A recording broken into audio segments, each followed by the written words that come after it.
Kinsley, Kansas. Kinsley, Kansas. Sort of hard to find on a map, to be perfectly honest with you. Just a little wide spot in the road.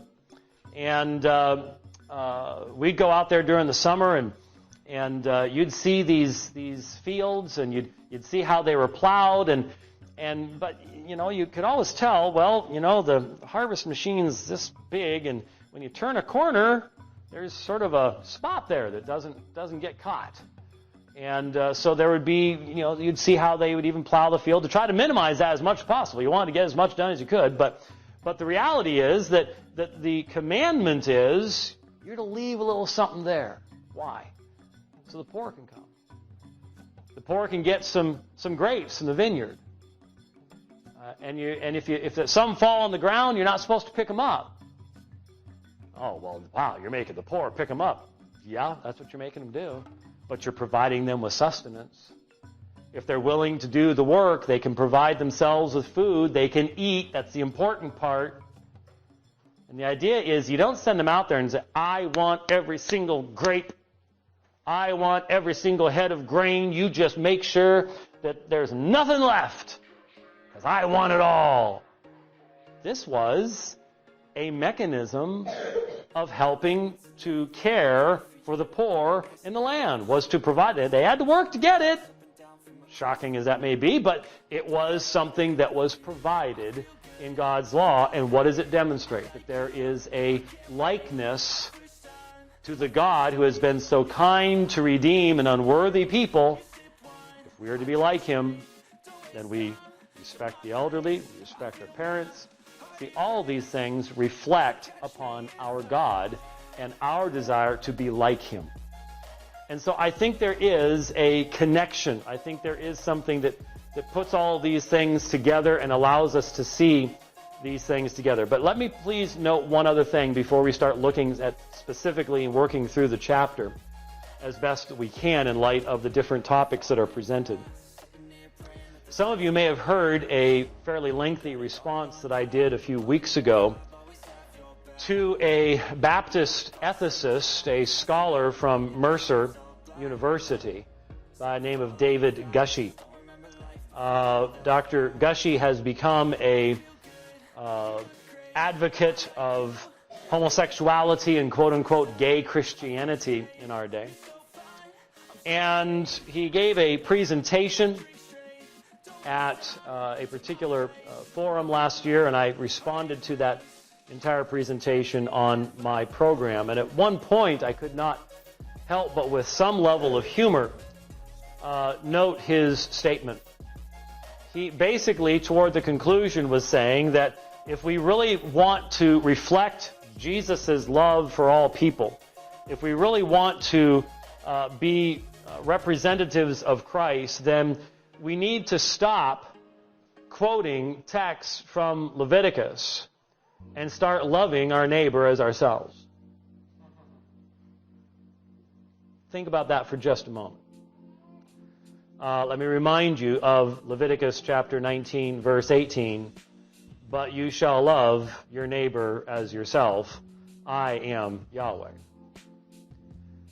When Jesus said we are to love our neighbor as ourselves, He was quoting from the book of Leviticus.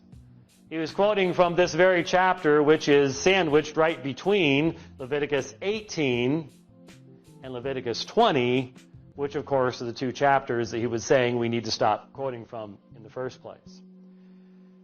This kind of attitude is absolutely all around us.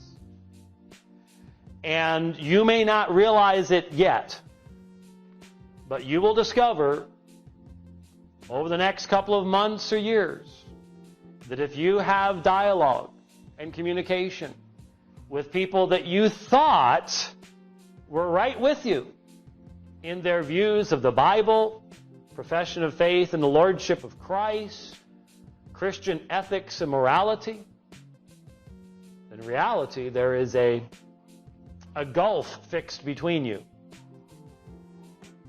And many people take various views of these texts, but they have bought into the whole idea that, well, all this stuff back here, we might be able to use some of the stories for flannel board and keep the youngins interested during Sunday school, but the reality is we're not under law, we're under grace, and so, that stuff it's just not relevant anymore, and we shouldn't be looking at, they didn't know about loving, monogamous, lifelong relationships back then, and so what was said in Leviticus 18 and 20 really just, we shouldn't even mention these things. Now, of course, we happen to know that in many nations in the world today, you can't mention these things unless you really want to have your entire life savings wiped out trying to defend yourself against the lawsuits that will inevitably result, and that is right around the corner for all of us.